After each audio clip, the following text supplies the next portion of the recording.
Welcome dear rockets, कैसे हैं आप सभी। आज आप देखने वाले हैं एक मलयालम क्राइम थ्रिलर जो इसी साल रिलीज हुई है और इसका नाम है अब्राहम ओस्लर। एक्सप्लेनेशन को सुनने और वीडियो को देखने के बाद आप फुल मूवी जरूर देखना। इसलिए ये बता दूं कि ये मूवी डिज्नी हॉटस्टार पे अवेलेबल है। वीडियो को एंड तक देखिए और लाइक एंड शेयर कीजिए ताकि हमें ऐसी बेहतरीन मूवीज को एक्सप्लेन करने का प्रोत्साहन मिलता रहे। और अगर आप चैनल पर नए हैं तो सब्सक्राइब भी कर दीजिएगा दोस्तों। तो चलिए चलते हैं मूवी के अंदर। मूवी की शुरुआत में एसीपी अब्राहम ओस्लर को दिखाते हैं जो अपनी वाइफ अनीशा और बेटी आशा के साथ रहता है। उसे कॉल आता है कि एक होटल में 2 लोगों का कत्ल हुआ है। अब्राहम तुरंत उसी होटल का निकलता है, पर रास्ते में वो पुलिस स्टेशन को कॉल करके पूछता है कि इतनी रात गए मेरा पर्सनल नंबर तुम लोगों ने किसे दे दिया। पर वो कहते हैं कि सर हमने आपका नंबर किसी को नहीं दिया। अब अब्राहम चौंक जाता है कि फिर मुझे कॉल किसने किया होगा। वो तुरंत घर लौटता है लेकिन घर पर उसकी वाइफ और बेटी होती ही नहीं। लगता है किसी ने उन्हें अगवा कर लिया है। अब्राहम एकदम चौंक कर खड़ा उठता है। ओह, ये उसका एक बुरा सपना था। लेकिन हकीकत यह है कि उसकी पत्नी और बेटी को गायब हुए 3 साल हो चुके हैं और अब तक उनका कुछ पता नहीं चला और इसलिए अब्राहम को ऐसे सपने आते रहते हैं। दरअसल हुआ यह था कि अब्राहम ने विनीत नाम के एक आदमी को किसी केस में सजा दिलवाई थी और इसी केस में पुलिस ने उसी को पकड़ा कि शायद वो अब्राहम से बदला लेना चाहता था। उसके पास एक चाकू मिला था जिस पर खून था और पुलिस इस नतीजे पर पहुंची कि विनीत ने अनीशा और आशा को अगवा किया और शायद उन दोनों का कत्ल कर दिया है। पुलिस ने उसे कई बार इंटेरोगेट किया लेकिन हर बार वो यही कहता था कि मैं भारी नशे में था सर और मुझे याद ही नहीं कि मैंने अब्राहम की वाइफ और बेटी को कहां दफनाया। और अब प्रेजेंट में अब्राहम उसी इंटेरोगेशन की वीडियो को देख रहा होता है। उस दुखद घटना के बाद से अब्राहम की तबीयत दिन प्रतिदिन बिगड़ती जा रही है और उसे रात को नींद भी नहीं आती। लेकिन महीने में एक बार वो विनीत से मिलने जरूर जाता है जेल में और ये जानने की कोशिश करता है कि उसने अनीशा और आशा को कहां दफनाया। बेचारा अब्राहम बेबस है क्योंकि जब तक उसकी पत्नी और बेटी की बॉडी नहीं मिल जाती वो अंतिम संस्कार भी नहीं कर पाएगा। आज भी वो विनीत के लिए खाना लेकर आया है और फिर वही सवाल करता है कि तुमने उन दोनों को कहां दफनाया। लेकिन विनीत वही घिसा पिटा जवाब देता है जो वो पिछले 3 साल से देता हुआ आ रहा है। कहता है नशे में पता नहीं मैंने उन्हें कहां दफनाया। और अगले सीन में गणेश नाम के एक आदमी को दिखाते हैं जो ऑफिस से घर लौट रहा है। कल गणेश का बर्थडे है तो वो अपनी वाइफ से फोन पर बात कर रहा होता है। तभी अचानक एक छोटा हाथी मतलब मिनी ट्रक उसे उड़ा देता है। फिर एक एम्बुलेंस ड्राइवर को खबर मिलती है तो वो तुरंत स्पॉट पर पहुंचकर गणेश को हॉस्पिटल लेकर जाता है। गणेश के सर पर गहरी चोटाई होती है तो डॉक्टर्स उसे तुरंत ऑपरेशन करने को कहते हैं और वो जरा नॉर्मल हो जाता है। तब डॉक्टर अरुण आकर कहते हैं कि फिक्र करने की जरूरत नहीं है, तुम ठीक हो जाओगे। वैसे तुम्हारा आज बर्थडे है ना, सेलिब्रेशन तो तुम यहीं कर सकते हो। और ये सुनकर गणेश की वाइफ उसके लिए केक लेकर आती है और हॉस्पिटल की नर्सेस को भी सेलिब्रेशन के लिए गणेश के कमरे में बुलाती है। लेकिन वहां किसी ने गणेश का कत्ल कर दिया था। वो बिल्कुल चौंक जाती है और यहाँ पर मूवी का टाइटल अब्राहम ओस्लर डालकर मूवी आगे बढ़ती है। एसीपी अब्राहम वहां कर लाश की जांच करता है। एक चाकू से गणेश के पेट को काटा गया था जिससे उसकी मौत हुई थी। वहां पर एक चिट मिलता है जिस पर कोई वाक्य लिखा हुआ है लेकिन लिखाई में ग्रामर बहुत ही खराब होती है, जैसे कि वाक्य का कोई मतलब ही ना हो। अब्राहम अब हैरान हो जाता है कि एक वाक्य में इतने मिस्टेक्स कौन कर सकता है और वाक्य के अंत में फुल स्टॉप के बदले कॉमा लगा होता है, यानी इसके आगे भी ऐसे कत्ल होने वाले हैं। इस तरह कई एंगल से वो सोचने लग जाता है। फिर वो उसी एम्बुलेंस ड्राइवर से पूछता है कि तुमने यही हॉस्पिटल क्यों चुना गणेश को एडमिट करवाने के लिए, ये बताओ। वो कहता है कि इसी हॉस्पिटल के साथ मेरा टाई अप है सर, इसीलिए। मतलब जिस आदमी ने एम्बुलेंस ड्राइवर को कॉल किया वो इमरजेंसी नंबर को कॉल करके कोई भी एम्बुलेंस बुला सकता था, लेकिन उसने इसी ड्राइवर को चुना जिसका मतलब ये हुआ कि वो चाहता था कि गणेश को इसी हॉस्पिटल में एडमिट किया जाए। अब इस बारे में पुलिस भी इन्वेस्टिगेट करने लग जाती है। गणेश जो मर चुका है उसके पिता भी एक डॉक्टर हैं जिनका नाम शिव कुमार है। पुलिस पूछती है क्या आपकी या गणेश की किसी से दुश्मनी है। शिव कुमार नाम है जवाब देता है। अब अब्राहम उसे वो वाक्य दिखाकर पूछता है क्या आप इस वाक्य के बारे में कुछ कह सकते हैं। इस पर भी वो नाम है जवाब देता है। अब शव विश्लेषण के दौरान डॉक्टर ये बताता है कि यह कत्ल सर्जिकल नाइफ से किया गया है और कातिल को पता था कि कहां काटने से गणेश की जान चली जाएगी, मतलब कातिल को अच्छी मेडिकल नॉलेज होगी। अब वो एक्सीडेंट स्पॉट पर सीसीटीवी को चेक करते हैं लेकिन उसमें मिनी ट्रक के अलावा और भी कई गाड़ियां दिखाई देती हैं और ये भी क्लियरली पता नहीं चलता कि एक्सीडेंट किस गाड़ी से हुआ है। अब अगले सीन में रवि नाम के एक आदमी को दिखाते हैं जिस पर कुछ लोग हमला कर देते हैं। रवि किसी तरह बचकर भाग रहा होता है। तभी एक मिनी ट्रक में बैठा आदमी नीचे उतरकर उन लोगों को पीटकर रवि को बचा लेता है कैसे भी करके। और अब क्योंकि रवि को चोट लगी थी तो वो उसे हॉस्पिटल भी लेकर जाता है, लेकिन इससे पहले कि डॉक्टर्स उससे कुछ पूछते वो वहां से रवि को छोड़कर तुरंत निकल जाता है। अब इस बारे में डॉक्टर इंस्पेक्टर को भी बता रहा होता है। यहाँ रवि की ट्रीटमेंट चल रही होती है। अब देर रात को हॉस्पिटल में एक मिनी ट्रक आता है और उसमें से एक आदमी उतरता है। वो हॉस्पिटल में जाकर रवि को मार डालता है। मतलब हमें दिखाते हैं कि जिसने रवि को बचाया उसी ने उसे मार भी डाला। पहले कत्ल की तरह यहाँ पर भी अब्राहम को एक वाक्य लिखा हुआ मिलता है। वो सीसीटीवी चेक करते हैं तो पता चलता है कि एक आदमी देर रात को हॉस्पिटल के अंदर आया था लेकिन उस वक्त पावर कट थी और वो उसका चेहरा नहीं देख पाते, लेकिन उस आदमी के चलने का ढंग उन्हें साफ दिखता है। अब डॉक्टर बताता है कि जो आदमी रवि को यहाँ पर लेकर आया था उसकी चाल इसी आदमी से मिलती है जिसने उसका कत्ल किया है। फिर अब्राहम इस नतीजे पर पहुंचता है कि जिसने जान बचाई उसी ने कत्ल भी किया होगा। अब वो रवि के घर जाते हैं जहां उसकी माँ बताती है कि मेरा पति राघवन 1 नंबर का शराबी है और मेरा बेटा रवि, उसके तो इस टाउन में सारे दुश्मन ही दुश्मन है। मतलब वो हर किसी से लड़ता झगड़ता रहता था। अब मीडिया इस केस को लेकर सेंसेशन क्रिएट करने लग जाती है कि दोनों कत्ल एक जैसे हुए हैं, लेकिन पुलिस कुछ भी नहीं कर पाई। ऊपर से अब्राहम पर बहुत प्रेशर पड़ता है कि इस केस को जल्दी से सॉल्व करो। अब अगले सीन में प्रकाश नाम के एक होटल ओनर को दिखाते हैं, जिसके होटल के आगे एक मिनी ट्रक आकर रुकता है। उसमें से एक आदमी उतरता है जिसने हुडी पहना होता है। अब वो अंदर जाकर प्रकाश को लड्डू देकर कुछ बातें करता है। लगता है प्रकाश इसे जानता है। प्रकाश लड्डू खाने लगता है तो वो आदमी चला जाता है और कुछ देर में प्रकाश हो जाता है बेहोश। उसे फिर हॉस्पिटल लेकर जाया जाता है। वहां उसका स्कैन किया जाता है, लेकिन जब वो स्कैन मशीन के अंदर जा ही रहा होता है तभी पावर कट हो जाती है। लगता है इस हॉस्पिटल में अक्सर पावर कट होती है और जनरेटर की भी ठीक से व्यवस्था नहीं है यहाँ पर। अब डॉक्टर किसी को आवाज देता है लेकिन कोई नहीं आता। फिर वो खुद प्रॉब्लम चेक करने के लिए कमरे से बाहर निकलता है और तभी कमरे में एक आदमी एंटर करता है और एक सर्जिकल नाइफ से प्रकाश की गर्दन पर कट करके चला जाता है। जब डॉक्टर लौटता है तो देखता है कि प्रकाश मर चुका है। अब अब्राहम आकर देखता है तो जिस जगह पर कट किया गया था उसके पास एक स्केच मार्क जैसा कुछ बनाया होता है। अब वो फिर सीसीटीवी चेक करते हैं और इस बार भी हॉस्पिटल में पावर नहीं था तो कातिल का चेहरा नहीं दिखता, लेकिन उसकी चाल पहले वाले आदमी की चाल से एकदम अलग होती है। अब्राहम को लगता है कि शायद दो लोग मिलकर यह कत्ल कर रहे हैं। अब डॉक्टर बताता है कि घाव के पास जो स्केच मार्क लगा है उसका सैंपल मैंने लैब में भिजवा दिया है, कुछ दिनों में पता चल जाएगा कि वो क्या है। अब अब्राहम और उसकी टीम प्रकाश के होटल में जाकर पूछताछ करते हैं कि बेहोश होने से पहले प्रकाश किससे मिला था। वो बताते हैं कि एक आदमी घी देने आया था। वो अक्सर होटल को घी सप्लाई करता है लेकिन कभी अपना चेहरा नहीं दिखाता, हमेशा मास्क पहनकर आता है। अब्राहम पूछता है कि उस आदमी का पेमेंट कैसे किया जाता है ये बताओ। वो कहते हैं कि प्रकाश उसके अकाउंट में ट्रांसफर कर देता था। अब उस अकाउंट के जरिए पुलिस उस आदमी का पता लगाना चाहती है।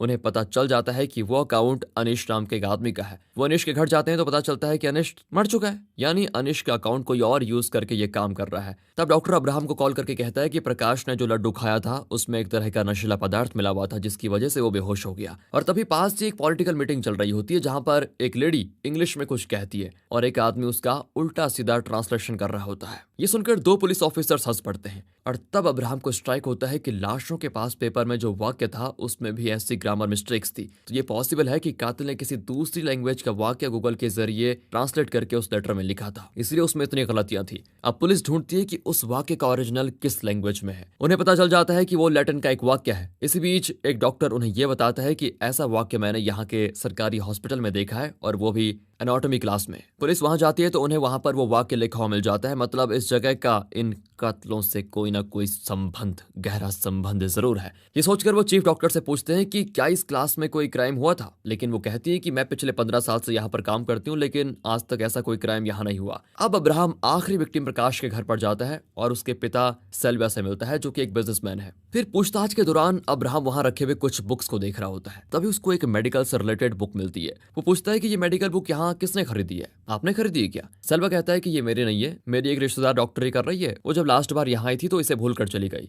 अब पहला विक्टिम यानी गणेश के एक्सीडेंट को जिन लोगों ने देखा था उनसे पूछताछ की जाती है। इस पूछताछ में ये पता चलता है कि एक्सीडेंट स्पॉट पर एक लॉरी ड्राइवर खड़ा था और किसी से बात कर रहा था। उस लॉरी ड्राइवर का पता लगाकर फिर वो उसे कस्टडी में ले लेते हैं। वो बताता है कि उस रात जब मैं एक्सीडेंट वाली स्पॉट से अपने घर जा रहा था तो मैंने एक मास्क पहने हुए आदमी को देखा था। मैंने पूछा कि क्या कोई मदद चाहिए, तो उस मास्क वाले ने माइक जैसा कोई चीज गले में रखी और फिर कहा कि मैं एम्बुलेंस को कॉल कर दिया है, तुम जाओ। उसकी आवाज बहुत अजीब लग रही थी लेकिन मैं वहां से निकल गया, मुझे और कुछ पता नहीं सर। तब एक पुलिस वाला बताता है कि सर मुझे लगता है वो आदमी थ्रॉट माइक यूज कर रहा था। अगर किसी के गले में कोई प्रॉब्लम हो जिसकी वजह से वो ठीक से आवाज नहीं निकाल पाता तो इस माइक की मदद से धीमी आवाज भी ऑडिबल हो जाती है। क्योंकि जब थ्रॉट कैंसर की वजह से मेरे पिता आवाज नहीं निकाल पाते थे तो इसी डिवाइस के जरिए वो ये कर पाते थे। अब वो पता लगाते हैं कि इस टाउन में लगभग 100 लोग उस डिवाइस को यूज करते हैं। उनमें से इन्हें कृष्णदास नाम के एक आदमी पर होता है शक, क्योंकि उसका एड्रेस अनिश के घर के पास ही होता है। वही अनिश जो मर चुका है, लेकिन हुडी वाले ने उसका अकाउंट नंबर प्रकाश को दिया था पेमेंट के लिए। अब पुलिस कृष्णदास के घर जाती है। वहां उसकी माँ होती है जो बताती है कृष्णदास तो कभी कभी घर आता है, बाकी पता नहीं कहाँ रहता है। अब्राहम पूछते एक बात बताइए, क्या वो थ्रॉट माइक यूज करता है? वो हाँ में जवाब देती है और कहती है कि 1990 से पहले मेरा बेटा कृष्णदास बहुत ही अच्छा गाता था, वो बहुत बड़ा सिंगर बन सकता था, लेकिन एक छोटे से ऑपरेशन में डॉक्टर्स ने न जाने क्या कर दिया और उसकी आवाज ही चली गई। ये कहकर वो रोने भी लग जाती है।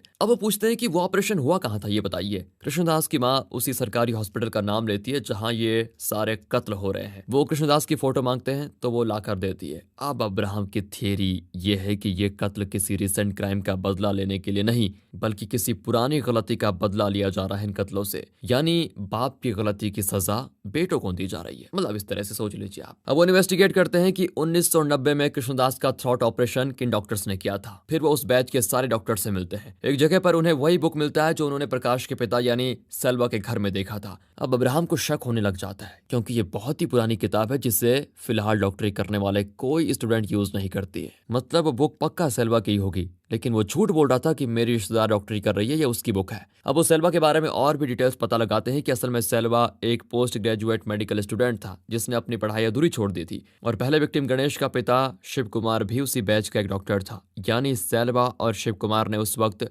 जरूर कोई गलती की थी जिसकी सजा उनके बेटे को दी गई है। अब्राहम उसी बैच के एक और डॉक्टर से पूछताछ करता है तो वो बताता है कि इनके गैंग में 2 और डॉक्टर्स थे जिनका नाम है अलेक्जेंडर और जेवियर। अब अब्राहम समझ आता है कि कृष्णदास के अगले टारगेट अलेक्जेंडर और जेवियर हो सकते हैं। अब इस केस के बारे में जानकर अलेक्जेंडर बहुत डर जाता है और खुद ही अब्राहम को कॉल करके कहता है कि फिलहाल तो मैं यूएस में हूँ। अब्राहम कहता है जब तक तुम वहां हो, सुरक्षित हो, यहाँ मत आना। यहाँ ना हो तो तुम्हारे लिए अच्छा होगा, ये समझ लो। फिर उस बैच के दूसरे डॉक्टर यानी जेवियर को दिखाते हैं जो कुछ दिनों में एक बुक रिलीज करने जा रहा है। इतना ही नहीं, उसे अपना एक ऑपरेशन करवाना है जिसके सिलसिले में वो एक डॉक्टर से उसी सरकारी हॉस्पिटल में मिलने आता है। जब वो डॉक्टर से मिलकर बाहर निकलता है तो अब्राहम उसे रोककर ये पूछता है, क्या आप कृष्णदास को जानते हैं? ये बताइए। आपको एक बात बता दूं, उससे आपकी जान को खतरा है। लेकिन जेवियर कैजुअली कहता है कि जो होना होगा देख लेंगे, आप चाहें तो मुझे प्रोटेक्शन दे सकते हैं, लेकिन मुझे इसकी कोई जरूरत नहीं है। वैसे ये कहकर वो निकल जाता है, लेकिन कुछ दूर जाकर वो अपने फ्रेंड्स यानी शिव कुमार और सेल्वा को कॉल करके कहता है तुम दोनों भी सावधान रहना। शिव कुमार बहुत घबरा जाता है। अब अब्राहम उससे मिलने जाता है तो उसकी वाही बताती है कि शिव कुमार बाथरूम गया था लेकिन फिर न जाने कहां गायब हो गया। अब पुलिस को लगता है कि शायद शिव कुमार किसी सेफ जगह पर चला गया होगा बचने के लिए। फिर वो दूसरे विक्टिम रवि के पिता राघवन से मिलते हैं जो 1990 में उसी हॉस्पिटल में काम करता था। वो पूछते हैं कि उस वक्त जो हुआ था उसके बारे में अच्छे से सोच कर बताओ, लेकिन वो कहता है कि मुझे तो कुछ भी याद नहीं। तभी अब्राहम को अलेक्जेंडर को कॉल आता है जो यूएस में था। वो कहता है कि सर अभी मैं छुप छुप कर नहीं जी सकता, जो होगा मैं फेस कर लूंगा। मैं इंडिया वापस आ रहा हूँ और आपको सच सच बताने को तैयार भी हूँ, आप प्लीज मेरे घर आ जाइए। अब अब्राहम अलेक्जेंडर की सेफ्टी के लिए तुरंत कुछ कांस्टेबल्स उसके घर भेज देता है। फिर वो अलेक्जेंडर के घर जाता है और पूछता है कि उस वक्त हुआ क्या था और क्यों कृष्णदास तुम सबसे बदला ले रहा है। अलेक्जेंडर बताना शुरू करता है लेकिन तभी पावर कट हो जाती है और बहुत सारे लोग घर के अंदर घुस आते हैं और उनके साथ कृष्णदास भी होता है। वो अलेक्जेंडर को मारने की कोशिश करता है लेकिन अब्राहम और दूसरे पुलिस वाले कृष्णदास को पकड़ लेते हैं। वो पूछते हैं कि हमें पता है तुम्हारे साथ कोई और भी है जो कत्ल करने में तुम्हारी मदद कर रहा है, बताओ कौन है वो। लेकिन कृष्णदास कहता है कि मैं नहीं बताने वाला, पर मैंने जो करने की ठानी है वो तो मैं जरूर करूंगा। अब क्योंकि पुलिस को राघवन से भी कुछ पता नहीं चला तो वो उसकी वाइफ को बुला भेजते हैं। वो बताती है कि सच में मेरे पति को कुछ याद नहीं है। 6 महीने पहले भी एक डॉक्टर ने उन्हें उस घटना के बारे में पूछा था लेकिन तब भी मेरे पति ने यही कहा कि उन्हें कुछ याद नहीं। अच्छा, पुलिस पूछती है कि एक बात बताओ वो डॉक्टर था कौन। यहाँ पर हमें उस डॉक्टर का चेहरा दिखाया जाता है जिसने 6 महीने पहले राघवन से पूछताछ की थी और ये वही डॉक्टर अरुण है जिसने पहले विक्टिम गणेश का इलाज किया था। अब पुलिस राघवन की वाइफ से उस डॉक्टर का हुलिया बताने को कहती है तो वो कुछ डिटेल्स बताती है जो डॉक्टर अरुण से बिल्कुल मैच करती है, इसलिए वो उसे अरुण की फोटो भी दिखाते हैं तो वो कंफर्म कर देती है कि यही वो डॉक्टर है। अब अब्राहम और एक male police officer doctor Arun से मिलने जाते हैं और एक लेडी ऑफिसर को जेवियर की सुरक्षा के लिए हॉस्पिटल भेज देते हैं। यहाँ अब्राहम अरुण को कृष्णदास की फोटो दिखाकर कहता है कि तुम्हारा दोस्त पकड़ा गया है, लेकिन अरुण कहता है सर मैं इसे नहीं जानता। तुम इसे नहीं जानते? अच्छा, तो फिर तुमने राघवन से 1989 बैच ऑफ डॉक्टर्स के बारे में पूछताछ क्यों की? तब वो कुछ बातें रिवील करता है। दरअसल अरुण की एक बड़ी बहन थी जिसका नाम था सुजा। 1990 में सुजा ने खुदकुशी कर ली थी। जब उसके कमरे में अरुण ने चेक किया तो उसे सुजा और उसके बॉयफ्रेंड की फोटो मिली थी। उस बॉयफ्रेंड के बारे में जानने के लिए ही अरुण ने राघवन से पूछताछ की थी, लेकिन राघवन ने उसे कुछ नहीं बताया। फिर अब्राहम उस बॉयफ्रेंड की फोटो मांगता है और तब हॉस्पिटल में ही एक आदमी जेवियर के कमरे में घुस जाता है। जैसे डॉक्टर आता है तो वहां पर जेवियर नहीं होता। लगता है किसी दूसरे रास्ते से कोई जेवियर को लेकर चला गया है। यहाँ अरुण सुजा और उसके बॉयफ्रेंड की फोटो दिखाता है लेकिन उसमें बॉयफ्रेंड का चेहरा ही नहीं दिखता। पर अब्राहम अंदाजा लगा लेता है कि वो बॉयफ्रेंड जरूर अलेक्जेंडर ही रहा होगा। लेकिन जिस आदमी ने अलेक्जेंडर के नाम से हमें कुछ बताने की कोशिश की थी वो अलेक्जेंडर नहीं हो सकता, वो कोई फेक था। और अब हमें असली अलेक्जेंडर को दिखाते हैं जिसने जेवियर को हॉस्पिटल से अगवा किया और उसको एक जगह पर लेकर गया। अब वो एक मार्कर जैसी चीज से जेवियर के शरीर पर मार्क करता है और वहां चाकू से काट देता है। वो जेवियर से कहता है कि कुछ सेकंड्स में तुम्हारी जान चली जाएगी। इतने में अब्राहम वहां पर पहुंच जाता है और अलेक्जेंडर को आखिरकार पकड़ ही लेता है। जेवियर को तुरंत हॉस्पिटल ले जाया जाता है और अलेक्जेंडर को स्टेशन में ले जाकर कैमरे के सामने बिठा देते हैं। फिर अब्राहम उससे ये पूछता है कि तुमने और कृष्णदास ने मिलकर ये कत्ल क्यों किए। तब अलेक्जेंडर पूरा फ्लैशबैक बताता है। मेडिकल कॉलेज के नए बैच में सुजा नाम की एक लड़की आई थी। शिव कुमार ने उसे देखते प्रपोज भी कर लिया था, लेकिन सुजा शिव कुमार को इग्नोर करके चली गई। शिव कुमार, सेल्विया, जेवियर और अलेक्जेंडर ये चारों बैचमेट्स बेस्ट फ्रेंड्स थे और एक ही कमरे में रहते थे। एक दिन एक आदमी घायल हालत में हॉस्पिटल आया और तब जेवियर उसे ट्रीटमेंट देने लगा। उसने कह दिया कि बिना स्कैन किए हम कुछ नहीं करेंगे, लेकिन तब अलेक्जेंडर आया और उसने कहा कि इसमें स्कैन करने की जरूरत ही नहीं है। कहकर उसने उस आदमी की ट्रीटमेंट की और कुछ ही देर में उस आदमी की जान बचा ली। इस वजह से उस आदमी के रिश्तेदार अलेक्जेंडर की खूब प्रशंसा करते थे। तब चीफ डॉक्टर जेवियर को डांटता है कि अलेक्जेंडर की तरह प्रेजेंस ऑफ माइंड नहीं है तुम्हारे पास, तो मेडिकल कॉलेज क्यों आ गए। इसी वजह से जेवियर को अलेक्जेंडर पर बहुत गुस्सा आया। एक दिन एनाटॉमी क्लास में अलेक्जेंडर ने सुजा को देखा और वो उसे बहुत अच्छी लगी। लाइब्रेरी में वो सुजा के सामने बैठकर उसके सामने एक डेयरी मिल्क चॉकलेट रख दी। वो प्रार्थना करने लगा कि ये बस चॉकलेट उठा ले, लेकिन बहुत देर के बाद भी सुजा चॉकलेट को टच नहीं करती। अलेक्जेंडर सोचता है कि लगता है ये ना बोलेगी और ये कहकर वो चॉकलेट उठाने वाला होता है, तो सुजा हंसकर कह देती है कि उसे रहने दो, मैं बाद में ले लूंगी। अब अलेक्जेंडर शर्मा कर वहां से निकल जाता है। वाह क्या जमाना था यार उस समय, जब एक डेयरी मिल्क से लव शुरू हो जाता था और फिर इनकी लव स्टोरी भी शुरू हो जाती है। इन दोनों को क्लोज होते हुए देख शिव कुमार को बहुत जलन होने लगी, क्योंकि वो खुद सुजा को पसंद करता था। उस वक्त कृष्णदास एक स्कूल स्टूडेंट था जो कि बहुत ही अच्छा सिंगर था, लेकिन एक दिन उसके गले में कोई प्रॉब्लम हो जाती है और वो डॉक्टर के पास जाता है। वो कृष्णदास को सरकारी हॉस्पिटल के चीफ डॉक्टर से मिलने को कहता है और यहाँ इन चारों डॉक्टर्स के बैच में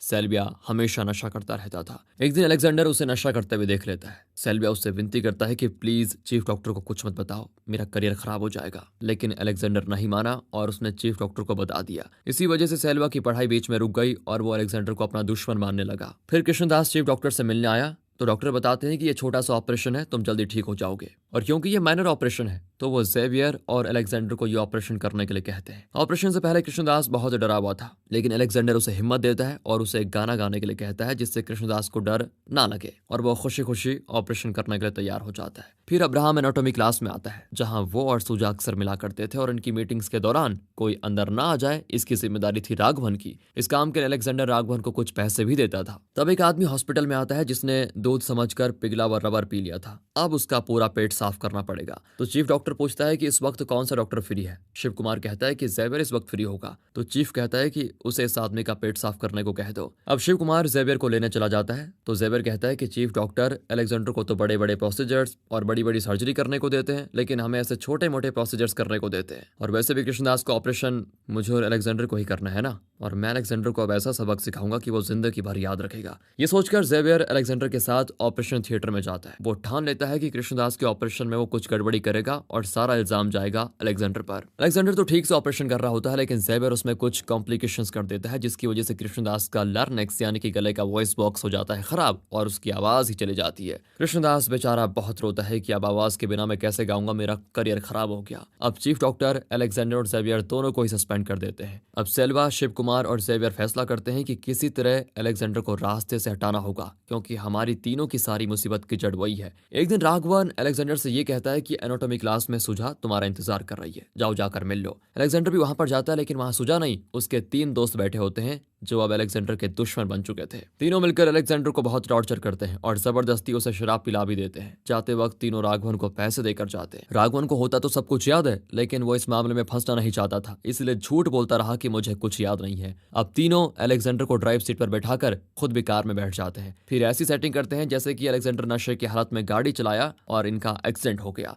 वो खुद को भी छोटी मोटी चोट पहुंचा लेते हैं, लेकिन अलेक्जेंडर कोमा में चला जाता है। 2 महीने अलेक्जेंडर जिंदा लाश की तरह पड़ा रहा। डॉक्टर कहते हैं कि अब ये जिंदा नहीं बचेगा, इसलिए हम इसका लाइफ सपोर्ट हटाने वाले हैं। ये सुनकर सुजा की जीने की चाह खत्म हो गई और वो सामने से आती हुई बस के नीचे गिरकर अपनी जान दे देती है।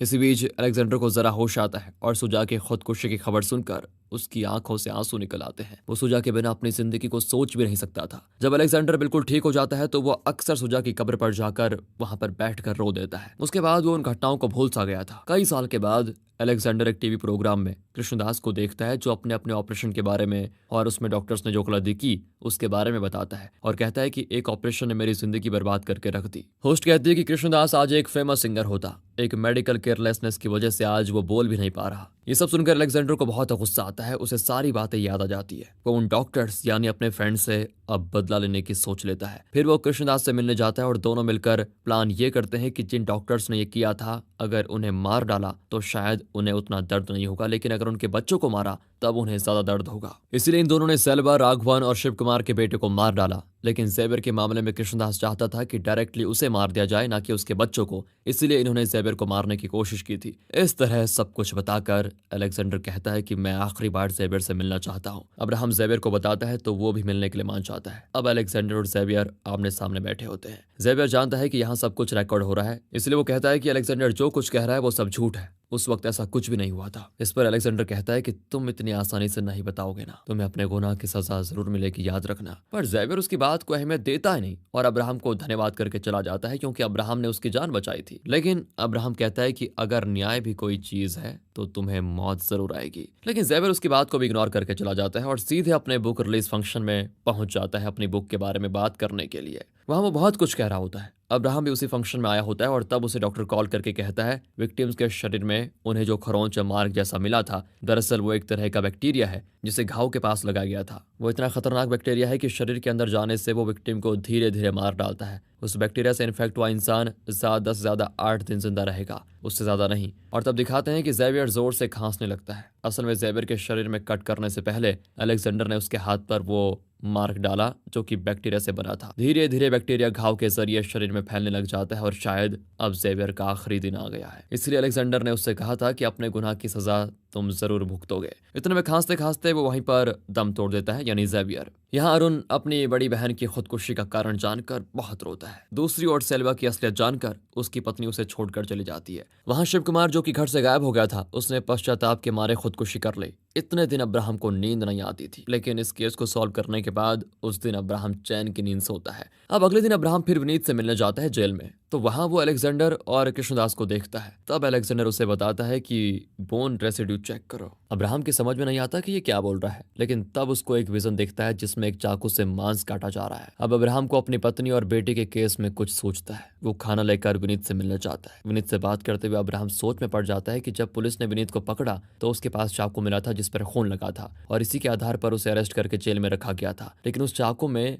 हड्डी का कोई निशान तक नहीं था। अगर चाकू से किसी को मारा जाए तो उसमें हड्डी का छोटा सा टुकड़ा, धूल जितना टुकड़ा तो जरूर चिपका होता, लेकिन विनीत के चाकू में सिर्फ खून था, हड्डी का छोटा सा टुकड़ा भी उसमें नहीं चिपका था। अब अब्राहम को लगता है कि शायद इसने अनीशा और आशा का खून किया ही नहीं। वो विनीत से पूछता है, मैं जानता हूँ अनीशा और आशा जिंदा है, बताओ तुमने उन्हें कहाँ छिपा कर रखा हुआ है। यहाँ पर विनीत स्माइल करके कहता है कि अच्छा, तो आपने पता लगा भी लिया, आप तो इतने बड़े इन्वेस्टिगेटर हैं, तो अपनी बेटी और पत्नी को ढूंढ लीजिए ना। अब अब्राहम को भी हम स्माइल करते हुए देखते हैं और इसी के साथ ये मूवी हो जाती है खत्म। वैसे इस अब्रप्ट एंड को देखकर यार लगता है इसका सेकंड पार्ट भी आएगा जिसमें अब्राहम अपनी वाइफ और बेटी का पता लगाएगा। बाकी अगर आपको ये वीडियो अच्छी लगी हो, स्टोरी अच्छी लगी हो, एक्सप्लेनेशन अच्छा लगा हो तो लाइक कीजिए और चैनल को सब्सक्राइब। मिलते हैं अगली वीडियो में, ध्यान रखेगा अपना and finally thanks for watching.